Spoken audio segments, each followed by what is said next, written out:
Okay, so now that you have your Calendly set up, let's dig into this. Okay, so you have your different event types. Okay, so Calendly already created these for you, which is fantastic. First, I want to go up to integrations though. Now, depending on what you use in your organization, there's a lot of different apps that you can integrate with Calendly. Okay, so whether that is Zoom, that's MailChimp, Salesforce is up there, Slack is up there, Google Meet. So there's really a lot of different options for you to integrate the different technology that you're already using. So if you remember on day 2, I had you go through and kind of do an audit of some of the technology that you're using. This is a good time to pull that out and look at the integration and see, how are you using the different technology? What are you using the most? What makes sense? Okay. So for this, we are just going to, whatever your,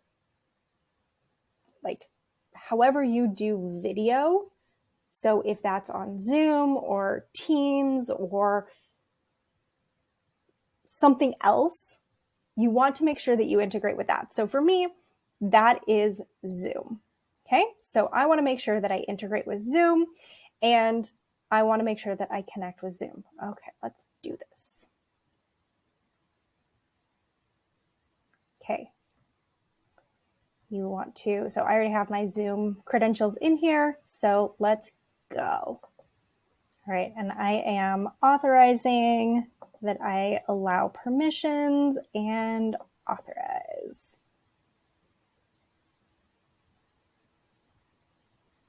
Okay, then you want to set up Zoom as the location. Okay, so let's see here. And so we are going to do that when we head back into our different event types. Zoom is already going to be there, which is great. Okay, so let's go back to our events. Okay, so we have our Zoom set up. We have our Gmail set up. Now let's create our events. Okay, so now it's time to think about the different meetings that you do on a weekly basis. Like you do have so let's hop over here real quick to, this is the calendar that we created yesterday, our time blocking calendar. Okay, so now remember we did,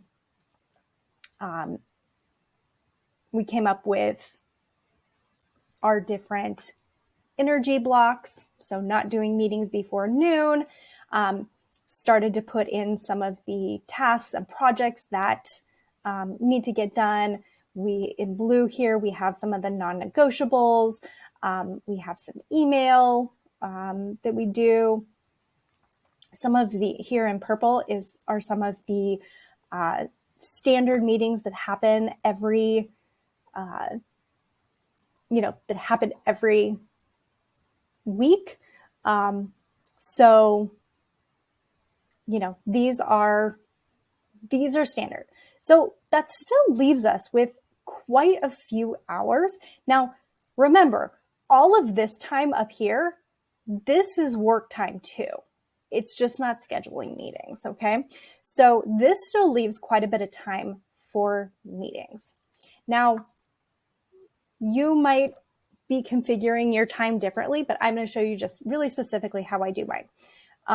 Okay, so let's go back here to Calendly and let's just look at, let's go with a 30-minute meeting. That's a pretty standard meeting. And we can click right here on the gear icon and let's go ahead and edit this.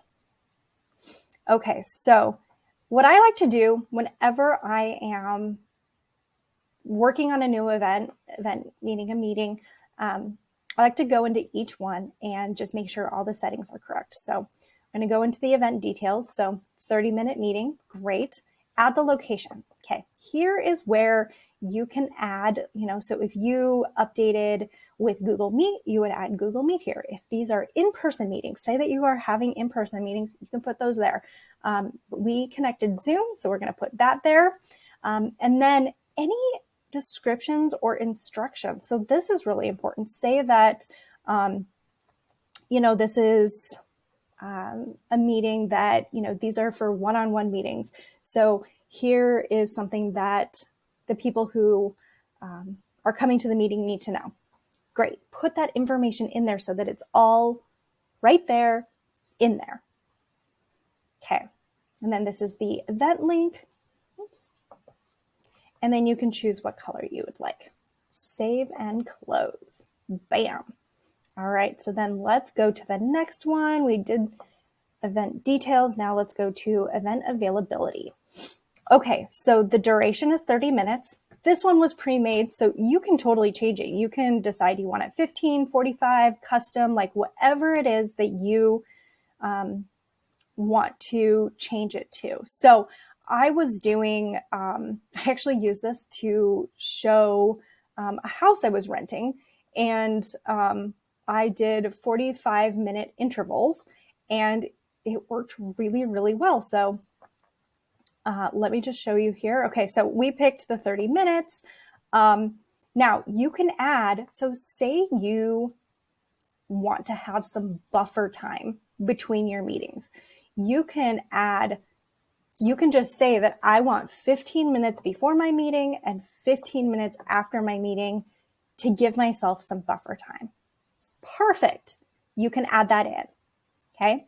And say you don't want any more. So say it's a specific type of meeting. Say it's like a strategy meeting, or say it's a donor call meeting and you don't want any more than 2 donor call meetings per day. You can add that number in.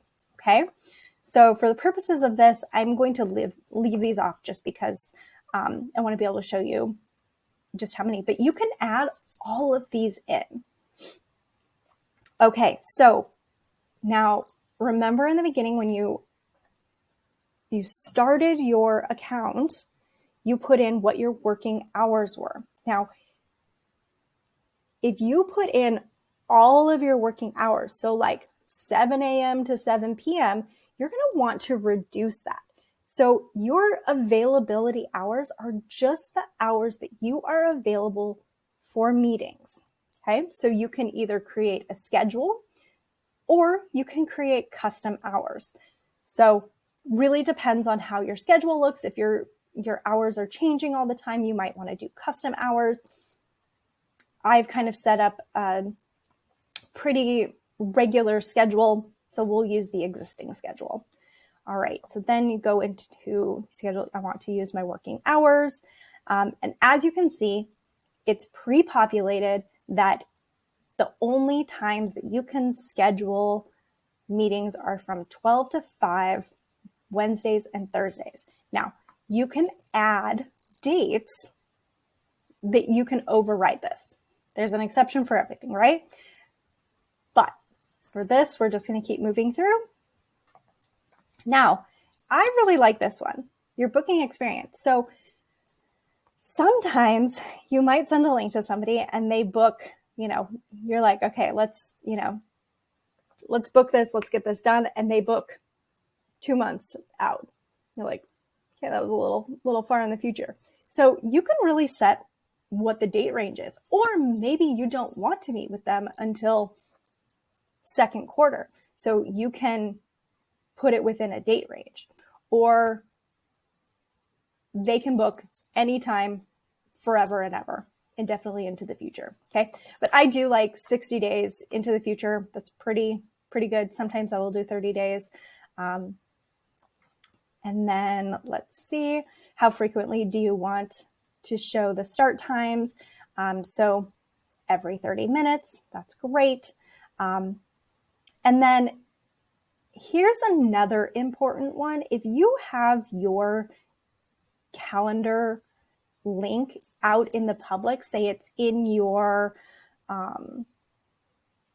like in your email signature, or it's on your social media or something like that, like people could go and click on it and schedule a meeting with you. You might want to put some parameters in there so that you aren't, it's not a half hour before lunch and you think that you have, your 1 to 2 p.m. time slot booked and you're going to, work on a specific project, and then all of a sudden a meeting shows up.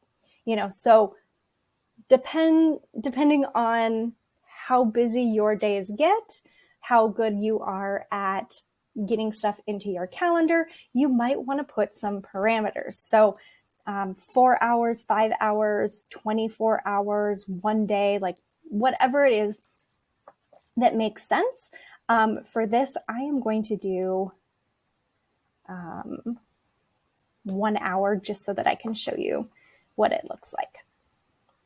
And then what time zone do you want to display? So I do automatically detect, and so that time zone math is very hard. So I just let the technology do the technology. And then do you want to hide this event on your scheduling site? So you will have like your own scheduling site, so you can decide if this is like a private event or not. Hide, don't hide. I'm not going to hide this one. Save. Okay.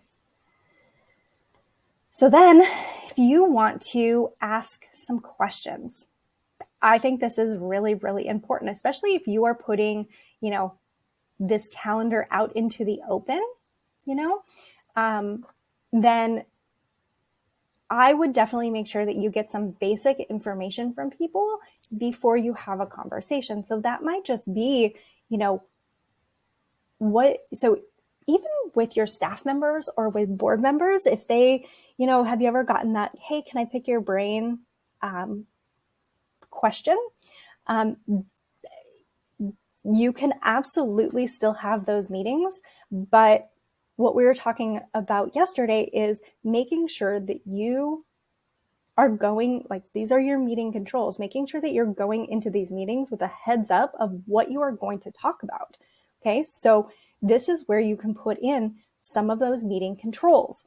So it might be, please share anything that you, that will help prepare for this meeting.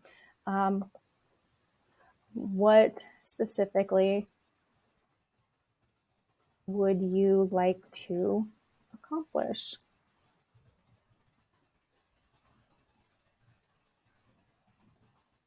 Oh, geez.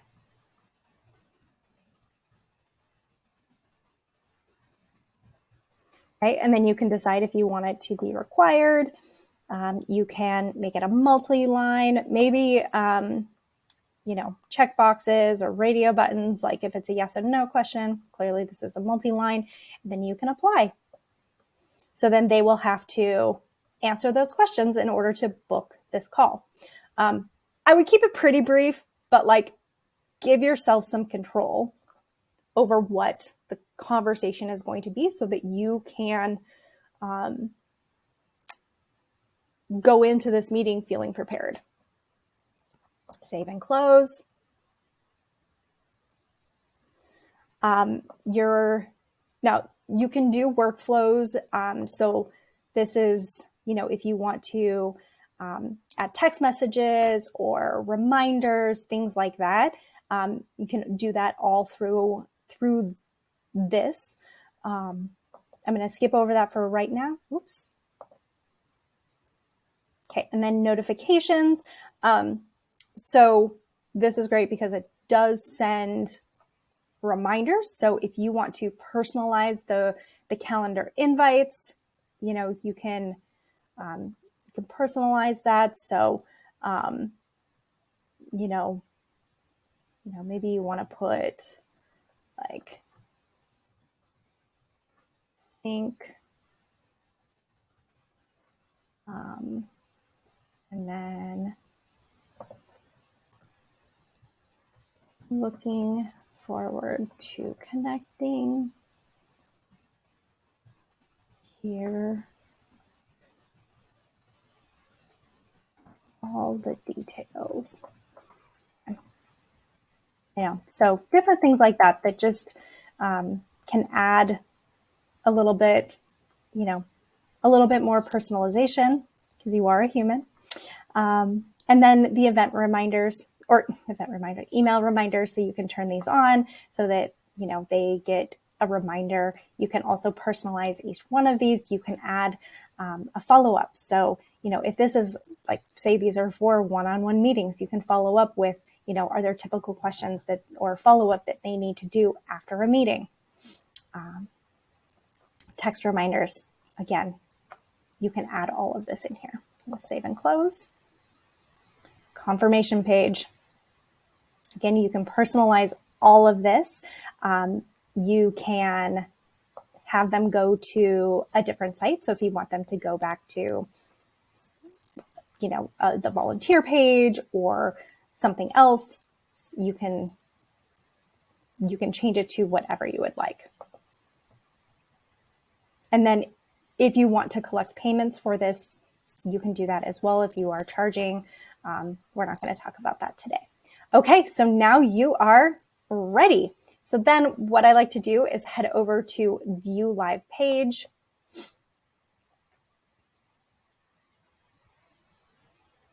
And I just want to make sure that this jives with what I actually have available. Okay, so I'm going to look at Wednesday, January 12th, and let's see here. So I have a few times available. So you can pick what time that you want to schedule. So you can see that makes sense. Starting at 1 p.m., people can go ahead and schedule. Let's see here. I'm going to pick 1:30, confirm, and then you can see all of the different details. If they want to add a guest, we can do that. So let's go ahead and do that. Do it from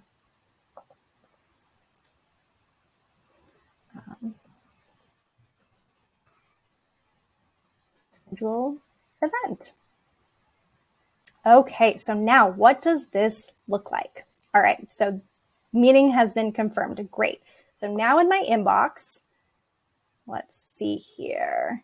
Let me snooze this really quick.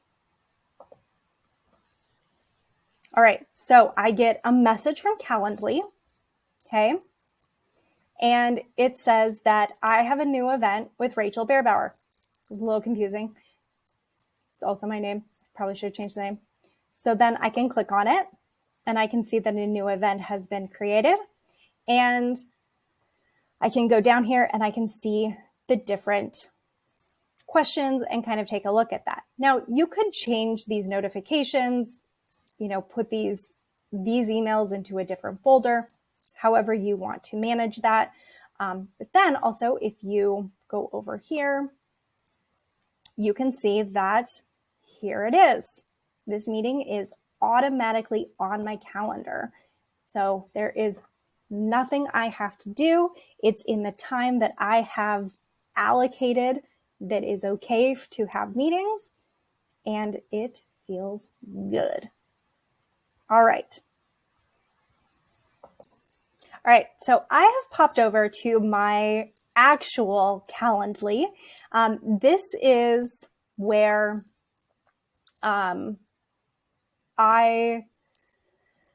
so for that example, I made a new one so that you could see, but I just want to show you that, okay, I do have the 15-minute, 30-minute, 60-minute, but I actually deleted a whole bunch of them, but I create a whole bunch of these depending on who my audience is.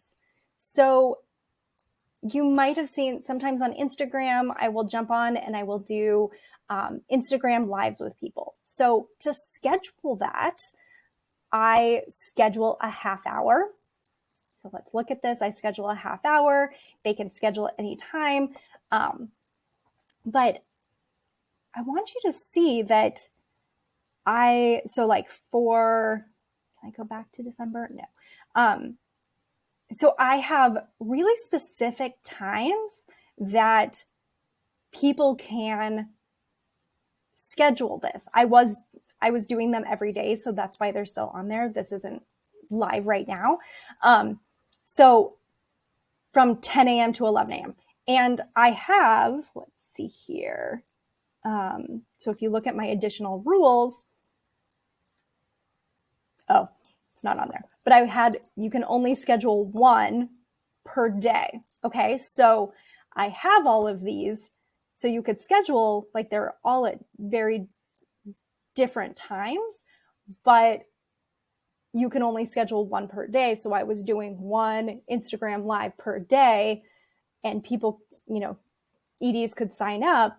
So, you can use these events not only for just like one-on-one meetings, but like different types of meetings, or like trying to schedule multiple people for different things. So get creative on how you are using them. And,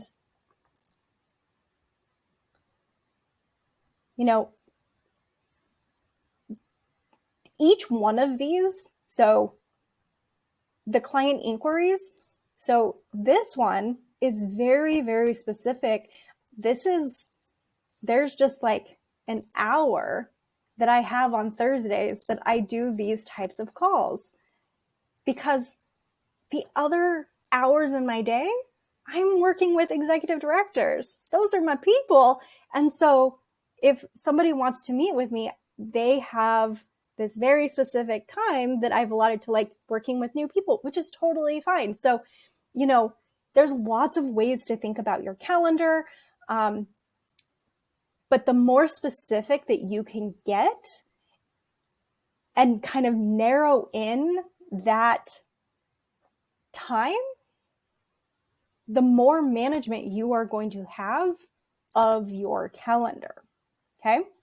So that is your lesson for today, is to go in and just set up your 15-minute, your 30-minute, and your 60-minute based on the times that you have allotted for your meetings.